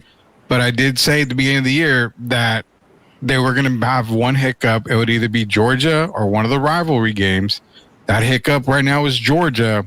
The other tough game I do see is A&M at the end of the year. At College Station. And it's at College Station. But I think we already hit that bump in the road for Texas. They got a taste of SEC. Really? You benched that man on national TV, man. So you guys make sure you're watching Texas, and you make sure you're watching the Pittsburgh Steelers. I'm telling you, man. The Steelers as well, because now you bring in Russell, and he puts up 37. So if Russell goes into one of his bad streaks, how do you bring Justin Fields back? That affects a team. They looked a lot better. I mean, they were winning with Justin, but they looked a lot better with Russell. One game, though. We know, but we've seen Russell go up and down. But I'm just saying the mental aspect of being an athlete. And you've been, Tomlin was talking all this stuff like he believed in Fields. They were 3-0, and then you struggle. And then it's like the coach panics. It's the same with Sarkisian. You benched that young man on national TV, man. I mean, and you heard Gio. If Arch played good, he wouldn't have come back. Yours wouldn't have come back in the game. So you're basically going back to him, not because you believe he's the best option. You basically telling him, I don't believe in you as much as you thought I believed in you. Question: if they lose 2 more games, does Sark get fired, or if it's simply a disaster at the end of the year? Again, I need to bring up the video from beginning of the year. I said if Sark doesn't win a national title or get a national title appearance, he's fired. That's what I said at the beginning. This is the best Texas team you have seen assembled in a very long time. We're talking back when they played USC at the Rose Bowl for the national title. This team is like that. It's built to win. It's built to win now. If he can't do it this year, there's no reason to believe he can do it any other year after this. And that's why I 100% stay in the course. If they don't win the national title or get to the championship game, you have to think about buying him out and getting rid of him. Do you believe yours is all in now on Sark like he was from the beginning? No, I don't think so. Well, that's the stuff I'm talking about that filters into the locker room. Because when he made the change and he said, I just wanted for him to clear his mind, I'm thinking to myself, really? You're really going to say that? And now I'm sure Texas, I don't live in Austin clearly, but I know there's a lot of rumblings going on this week, and they got to prepare for Vandy because, Rudy, I'm telling you right now, that matchup. No, I believe you. It's not going to be as easy. Now, Texas could end up pulling away at the end there, blowing them out, but I'm just saying it's going to be tough, and that Florida game ain't going to be easy. The Kentucky, A&M, So I believe you. I mean, I'm not saying I don't believe you. Ray Dean, stop it, my man. It's the first game of the season. The Lakers are playing off adrenaline just like Boston. Boston shot better this first game of the season than they'll shoot the other 81 games. Boston was had 100 points in 3 quarters. Like that. Derek White was, my God, that dude was shooting threes. Jason Tatum had over, I think, tennis. It was this will be Jason Tatum's best shooting game of the season, and it's only game number 1. Yeah, and then you put him in your parlay tomorrow, and then he's a disaster. It's just they got those rings, man. The Lakers are saying tonight, right now, playing off adrenaline. But you got to remember, with the Lakers, there's 2 halves. Yeah, I won't ever deny that. So, but nonetheless, we did see the Bronny and LeBron check-in game tonight. You know, father-son duo. Everybody made a thing of it. Now that that's over, let's get the real basketball season started. We got a couple minutes, man. We went off course a little bit here, just for the Western Conference. Just a quick preview on the Western Conference for the NBA. I still like Minnesota in the West, even though they moved on from Cat. I don't think they got any worse. Julius Randle, for me, helps them out a whole lot more. Love his presence there. Dante DiVincenzo, I think he's going to be a really good difference maker for them. I still like Minnesota in the Western Conference. One team that I look at for possibly being a team to reckon with is the Memphis Grizzlies. I think with a healthy Ja, healthy Desmond Bane, I know Memphis is going to make the playoffs this year. And also, I can't lie, man. I'm gonna go get me a jersey of a certain Memphis guy right now who just got signed, and he quickly becomes one of my favorite players in Yuki Kawamura. 5'8" guy. And some of these dimes that he was laying, to his teammates was like, holy cow, I love this guy. But nonetheless, I think Memphis is built really good this year, but I like Minnesota in the West. I think Denver's going to be there. Kawhi's not playing. So to me, the Clippers are probably bottom tier team now. I don't believe in James Harden ever. So, if we're looking at standing wise in the West, Pelicans, Mavericks, Nuggets, not Warriors, Timberwolves, Kings, definitely, Oklahoma City. That's 7 teams right there. Memphis is another one. That's your 8 teams. You got Rockets. 2 playing teams. Rockets, Phoenix. Sorry, Spurs fans. There's just too many teams in the West to even think about considering competing for a play-in spot. I'm sorry. You didn't even say Golden State. No, I mean, I don't even think. Golden State. Yeah. I mean, Golden State, the Lakers are still going to be there. It's going to take 47 wins maybe to get into the play-in possibly. At least minimum play-in game, 46, 47 wins. So it's going to take at least 45. Yeah. So if Spurs fans thinks 23-game turnaround is going to happen this year, Spurs in the bottom 4, they could have a tournament with like Washington, Utah, Spurs. I'm just kidding, people, but it's no, you're not. You're not a Debbie Downer. I'm the Debbie Downer, Derek. I'm the Debbie Downer. Hey, watch out for Zach Edey, man. He's been playing pretty good. Like, I know there was a knock on him coming in too slow, this or that, but there is a space for that back to the basket. He could particularly shoot okay. I think he's going to fit right well. Memphis is a team that Rudy is going to be good. Yo, would you put right now though? Rudy said Minnesota. You agree with that, or would you put? I'm going Oklahoma City.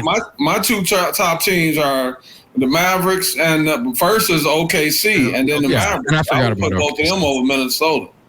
Yeah. No, I think Oklahoma City. I mean, Minnesota for me, I love the dynamic for Minnesota, but I mean, I completely forgot about the Thunder. I would take the Thunder as number 1 in the West, but I do have Minnesota still over probably Dallas, I think, just for the meantime. I just like Minnesota right now. I think, where everybody thought that losing Cat was terrible, it's not as bad as people think. But Oklahoma City, they just went from, okay, you're the number 1 seed and you're amazing, to holy shit, are we going to be able to compete? Because Hardenstein, I mean, that addition puts them way above everybody else for me. But Rudy, as far as Minnesota, sometimes a guy plays better when he's in a role like coming off the bench. Yeah. So now that Naz Reid is going to have more of a weight on his shoulders, I think they're going to miss that size having Cat and Rudy Gobert in there. Well, but you have the defensive player of the year, Derek. Huh? You have the defensive player of the year on your team. Yeah, but I mean, sometimes you got 2 guys that match together. I know. Because you could play Cat. It's just something about him and Rudy. They're linked. And sometimes just the length alone, you don't have to be a great defender, but just your length. And I don't know, Naz, it's going to be different because Naz Reid has a different role now. And we got to see how that affects the team. But I like Minnesota, but with Julius Randle, we don't know how that's going to work out. So we know what we already know about OKC. And remember, OKC brought in Isaiah Hardenstein and Alex Caruso. So that really makes them a very potent team. And Lou Dort and all those guys. Lou can defend, man. He can defend. I think Dallas is going to be better. There's so many. There's just so many teams. Spurs fans, I'm sorry. This is not the fight you want to come into. And, we talk about all these teams. Sacramento, Keegan Murray. I expect him to take another step in his kind of process. Don't forget DeMar DeRozan. Yeah, he's another one. It's a bonus. And then he's going to make Keegan Murray even better playing with DeMar DeRozan, because now Murray will get even better shots than he got last year. Mm-hmm. And then the Jazz. I don't expect the Jazz to make the playoffs, but that's another team standing in San Antonio's way. I was going to ask you, are the Jazz better than the Spurs? Yes. That was a very fast yes, and I'm gonna say I kind of think they are better than San Antonio. You do? I have them slightly better than San Antonio. Wow. I hate to say it, as I'm gonna get murdered in San Antonio. And it was fast, Rudy. I didn't hesitate. Yeah, you didn't even think about it. You didn't even think about it. You just said yeah. But Jordan, what's his name? Clarkson. Corey Mark, and then George. To be honest, Derek, they got one of the better athletes in the draft in Cody Williams. I mean, their second unit, it's Patty Mills, Jordan Clarkson, Cody Williams, Bryce Sensabaugh, and Walker Kessler. I mean, that's not a bad backup, bad rotation there for the second unit. I mean, Taylor Hendricks, Lauri Markkanen, John Collins. That's a pretty good front court. We got Zach Collins, man. Did you forget? The question is, are they better than Zach Collins? We got the wrong Collins. Are they better than Portland? Yes, the Spurs are better than Portland. Spurs be better than Portland. Yeah, my guy has disappointed me. I thought that Scoot Henderson was going to be a star. I don't see that now. After watching Scoot last season, and I don't see him making a whole lot of improvement. I don't like Portland that much. And then we know the situation at center. What's that guy from Phoenix that they got? DeAndre Ayton. Another malcontent. We don't know. He's only happy if he's getting the ball. And I really believe Ayton thinks he's a 25-point-a-game scorer. So I still don't believe in Portland. And they need Sharp to play more games. He was hurt a lot last season. So that's a team. I would say the Spurs are better than them, but everybody else. Grant. Who they got? Yeah, Jeremy Grant. They just got a bunch of Jags over there, man. Well, I kind of like the only player I really like there. I mean, the rookie Klingon. I'm not. Now that helps. He had 20 rebounds the other night. Yeah, I like his game for Portland, but again, you go back to what you said there. You have to tell DeAndre you may have to ride the pine a little bit here, and he ain't gonna like that Where at all. Where should Klingon be? I told you, man. Yeah, he should have been in San Antonio. Klingon should have been here, man, with Victor. You know what? I love Portland. We got to have one more team in that area. Sonics will be up soon. I'm just waiting for the announcement one of these days. That would be great too, Gio. A lot of the players are former players. They want a team in Seattle again. Oh yeah. And I believe Oklahoma City said that they would give their history, whatever, back to Seattle, which, I mean, it just makes sense for them to get that back. And but Portland, I think another 20-something win season, whatever happened was that last year. But the West is going to be so exciting. I mean, it's going to be fun to watch. The Eastern Conference, I don't care. But the West, that's where it's at. Pop's going to have white hair by the time this season is over. Oh, he already does. How much more whiter can the hair get for Pop? Rudy, so is this Pop's last year? Every time I say yes, the guy comes back. Just don't say nothing, Rudy. Just don't say anything. If they win 30 games, you think he sticks around for another year or two? Or do they force him out? Or let him go up into the office, work up in there with R.C. Buford? That's the problem okay. The problem is if it's any other coach, they get forced out. I mean, we saw Jerry Sloan get forced out of Utah. I mean, you would think any coach would get forced out. Why is Pop any different? I mean, I get the titles. I get the titles. 5 of them. I mean, if you really look apparently Phil Jackson was forced out of L.A. Oh yeah. Well, Phil living in one place, and we know now that's a different situation. Yeah. For one, he's dating Jeannie Buss. Yeah, it's a lot of different. And then Phil also didn't like dealing with the the Kurt Rambis and his wife situation. Yeah. So there was a lot going on. If you look at him, Magic stepped out of there. Magic Johnson, we don't know the identity still, and it hasn't been the same since Dr. Bush stepped down. Yeah. Genie's not as motivated as he was, and it's just been a different time. So I could see them feel not really wanting to be there anymore. So was he forced out, or did he kind of leave on his own? I mean, we'll never really know the true story. Well, I think the story behind it was they were on a road trip, and Mitch Kupchak was on that road trip, and apparently he told all of the staff that they were fired, that they were going to be fired at the end of the year. This was during the playoffs, the last playoff run they had with Phil Jackson. So apparently Phil called Genie and it was like, what's going on? What the hell is happening? And yeah, Mitch was like, hey, y'all, after the season, y'all are gone. So that's what kind of started. And this came from Jeannie Buss, actually, on that interview. Yeah, it came from Jeannie.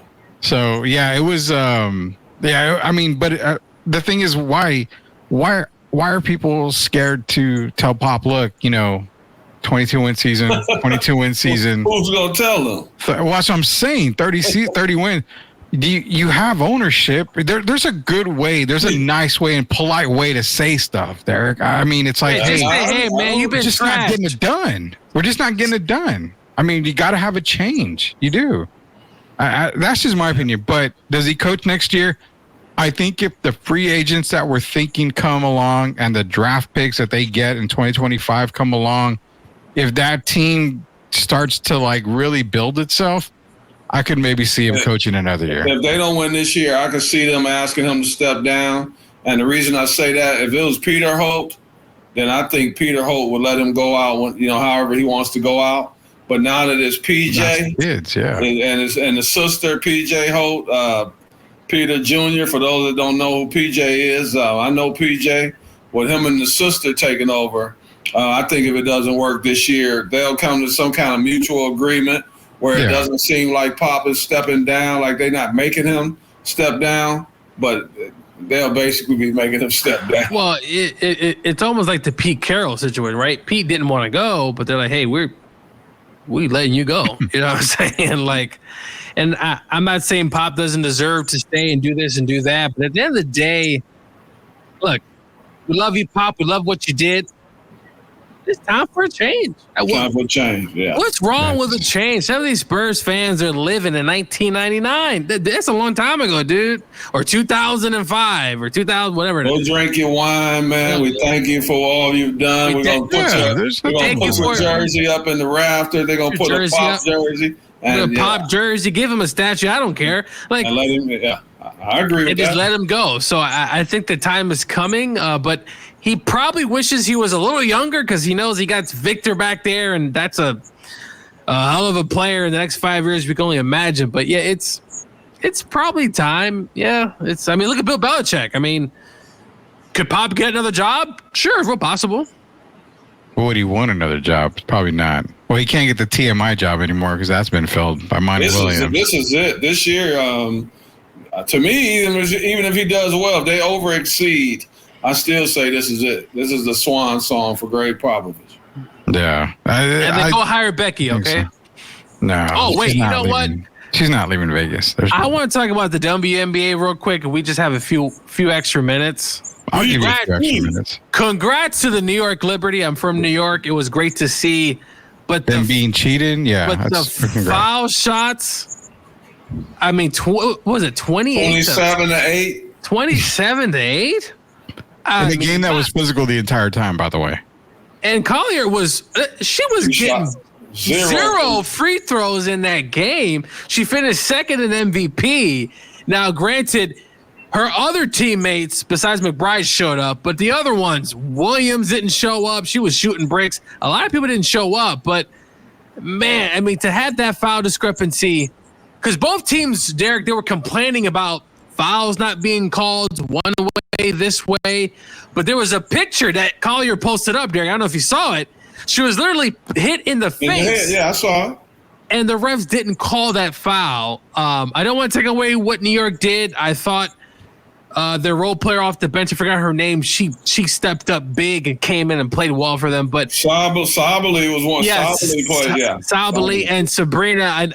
I know shooters shoot, but man, 1 for 19, Derek. The biggest play of the game, though, everybody's talking about that last foul, or was it a foul or not a foul? What about the travel before the foul? Yeah, I was hearing about that too. Obvious travel, but nobody talked about that. The coaches didn't. Cheryl Reeves didn't talk about that. She's talking about the foul. No one talked about the travel. So obvious a travel. Yeah. I wouldn't have made. If I was a ref there, I probably would let it go and just say, hey. Really? Yeah. They did, but I mean that's an obvious travel. Rudy, you saw she took 2 steps before she dribbled the ball. Man, LeBron travels almost every play. I know, but LeBron's in the NBA. No, I know. I just didn't want to see the refs basically decide the game. That's all I'm saying. I wanted to see the best team. But here's the one thing I do give New York credit for. They Cheryl Reeves is talking and complaining, and I understood it. But you did get a chance to go to overtime, and you still had a chance to seal the deal, and they didn't. The first 3 shots of the overtime were all taken by the little point guard, Williams. Yeah. And I had a problem with that. You didn't have your best players making plays at the beginning of the overtime. And to me, that's really where they blew the game. And that's the difference. Well, go ahead. Yeah. And to me, it seemed like they went into overtime just defeated already. Is what it looked like to me. Yeah. I just looked. When I saw the first couple of plays where Williams was taking the shots, I was like, man, Minnesota just looks defeated. They just, I don't know. It just looks like a defeated team. So, I mean, if you look at the stats from that game, I mean, Williams, 4 points, Derek. If you get 10, 15, the Lynx she didn't play well. Heidemann didn't play well because both of the guards. I think the physical play bothered them. And, I got to be honest, they let Jonquel Jones get away with a lot.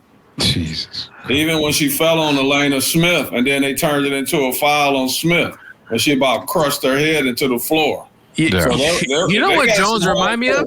I'll just say they got some home court breaks. Man, Jones remind me of kind of a Zach Randolph. She's just getting it. She is Zach Randolph, sir. She's the female Zach Randolph is what I named her. Going in there. And she looks kind of like him. She kind of looks like him, and she's playing like him. And I felt like all serious, like I said, Minnesota really don't have an answer. I know Smith is a really good player. I think she made second team all defense, but it's just Jones, the way she's been playing, and the foul calls are going one way. They got home cooking, but finally the New York Liberty are champions. I can't wait for next season. It was great. It was a great tournament, man. So there is basketball other than Caitlin Clark. They had Derek Love just saying that. Everybody kept talking about Caitlin. When we see the game go, no player is bigger than the game. And I thought it was a fantastic finals. I think they're expanding the format, right, Rudy? They changing. They're going to another 5 game. They're going to 45 game season. They changing the first round instead of that 2 out of 3. They're going 3 out of 5 in the first round, and then the other series, I believe, the finals now be 4 out of 7, like the men. 7 games. I'm glad to see that. That means more pay as well. And I think the woman actually, if I'm not mistaken, Rudy, I saw an article saying the women's have broken the collective bargaining agreement. They're looking for potentially, I guess, more money, or they're looking into that. So they lost $40 million. That's another thing too, though. And James Dolan is peeking his head around, and he's starting to complain to the owners, "Hey, like, what's going on? We're losing money." I hope that the WNBA never disappears, but we'll see what happens. Yeah, so the WNBA did opt out of the current CBA with the WNBA. So they're looking for just players looking to secure transformational change after monumental season. I get it, man. You had that kind of season earning, consistent sellout on a lot of games, especially where Caitlin played, but you saw the ratings go up a lot in a lot of these games. Even the WNBA playoffs, the ratings were, they were through the roof, man. This is probably one, if not the best finals we've seen in the WNBA. Oh, But according to Therese, the WNBA don't pay her bills. So hopefully with a higher check, we'll be able to pay her bills. But pay her own bills, including the fine she's gonna get. Don't live above your means. Put it that way. I mean. Oh, you talking about Cheryl? Oh, you talking about Angel Reese? Talking about her. Talking about her $8,000 a month for rent or whatever, right?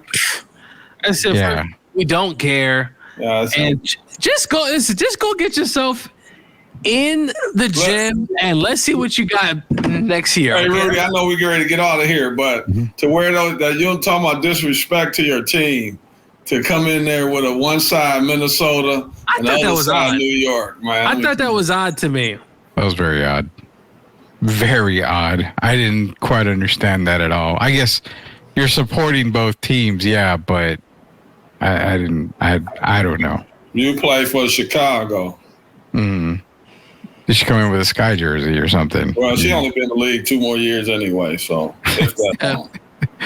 All right, man. Well, you know what? We went pretty long tonight. We'll see if we're going to be back on tomorrow. If not, we'll do a rerun of this show right here. But again, congratulations to Derek Gervin going into UTSA Hall of Fame this past weekend. Also, congratulations to Gio and his Georgia Bulldogs going into Austin. And I'm just going to congratulate myself because I was called out finally on my BS for. Did North Carolina win? I quit paying attention for a while there, so I'm just going to say that both teams played hard, and because both teams played hard, we're going to see you guys again here for Sweep the League. We're going to come back to you tomorrow. We'll be back on Thursday. Go over NFL, NCAA picks on Thursday. We'll see if we can get in the Friday show to get more picks as well. New graphic coming, so when we make our picks, we're going to be posting our picks for all you people out there to show how great Gio and Derek are picking the games and how I'm just a 500 guy when it comes to picking college and NFL games. So for Coach Gio, for Hall of Famer Derek Gervin, Rudy Campos Jr., until we sweep you again, we'll see you later, Knuckleheads. Everybody have a good night.